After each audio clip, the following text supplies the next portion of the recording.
जिन कर्ज की चंगुलों में, जिन बकाया की चंगुलों में यहाँ की माँ बहनों फंसे हुए हैं, उससे बचाने के लिए क्यों ना कर्ज माफी की ऐलान किया गया है।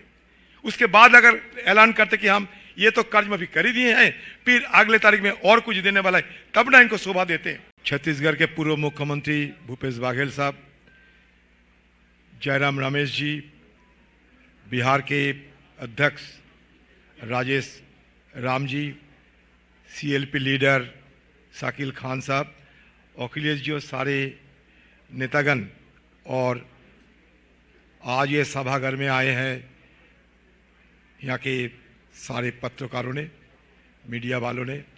ये सदाकत आश्रम ही है। हम लोग कुछ दिन पहले CWC की एक्सटेंडेड मीटिंग बुलाई थी और उसी दिन से आप लोग भी शायद पता चल गई कि बिहार में इस बार कांग्रेस और सारे महागठबंधन की जितने साथियों हैं, ये सब मिलकर हम लोग बिहार को विनाश से बचाने के लिए, बिहार की हालत को सर्वनाश से बचाने के लिए हम लोग जो कवायद शुरू कर दिए थे वो आपको शायद पता चली होगी। आज उसी के नतीजे ही यहाँ 20 साल विनाश काल ये सारे मैनिफेस्टो आप लोगों के सामने हम लोग लाए हैं। जयराम रमेश जी इसका विस्तार से और स्पष्टीकरण करेंगे। मैं सिर्फ एक बात कहना चाहते हैं कि ये बिहार जहाँ हमारे बुद्ध, जहाँ महावीर, जहाँ हमारे सारे पुण्य भूमि के हैसियत से दिखा जाते हैं, गुरु गोविंद सिंह जी और सारे ये साधु संत और सूफियों की पुण्य भूमि है ये बिहार। इस बिहार की हालत आप खुद देख लीजिए। आज हिंदुस्तान में 1% की सूबे की हैसियत से बिहार को जाना जाता, लेकिन ऐसा नहीं होना चाहिए था। बिहार में कुछ चीज़ों की कमी नहीं है, सिर्फ कमी है ये सरकार चलाने की और लोगों की सेवा में बिहार की सारे संसाधनों की सही ढंग से उपयोग करने की कमियां है। और चुनाव आते ही आम लोगों को गुमराह करने के लिए तरह तरह की रेवड़ियां बांटने की सारे योजना बनाए जाते हैं। इतने अगर सरकार के पास धन रहते थे आगे, तो क्यों इस समय ये 10,000 की बहनों को लुभाने के लिए 10,000 की एक ऋण देने के बदले जिन ऋण की चंगुलों में, जिन कर्ज की चंगुलों में, जिन बकाया की चंगुलों में यहाँ की माँ बहनों फंसे हुए हैं, उससे बचाने के लिए क्यों ना कर्ज माफी की ऐलान किया गया है। उसके बाद अगर ऐलान करते कि हम ये तो कर्ज माफी कर ही दिए हैं, फिर अगले तारीख में और कुछ देने वाला है, तब ना इनको शोभा देते हैं। लेकिन ये बिहार के गरीबी को ये लूटना चाहते हैं।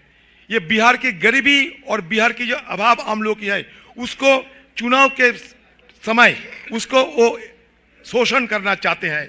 Poverty and penury is being exploited by this government, और कुछ नहीं तो ये जो पिटारा खोले गए हैं, ये जो रेवड़ी के जो पिटारा खोले गए हैं, इसका समय आप देख लीजिए।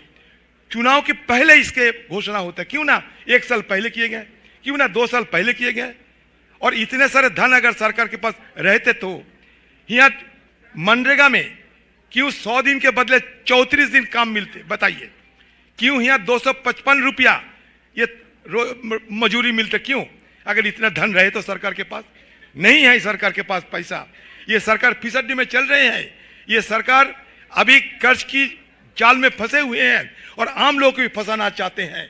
और चुनाव के पहले गुमराह करने के लिए जो रेवड़ी के बारे में सदन के अंदर भारत के प्रधानमंत्री मोदी जी खुद विरोध प्रकाश करते थे।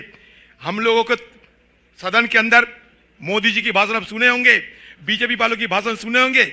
ये रेवड़ी कल्चर को देश से खत्म करना चाहिए, ये नारा था जिस पार्टी को, जिस सरकार को।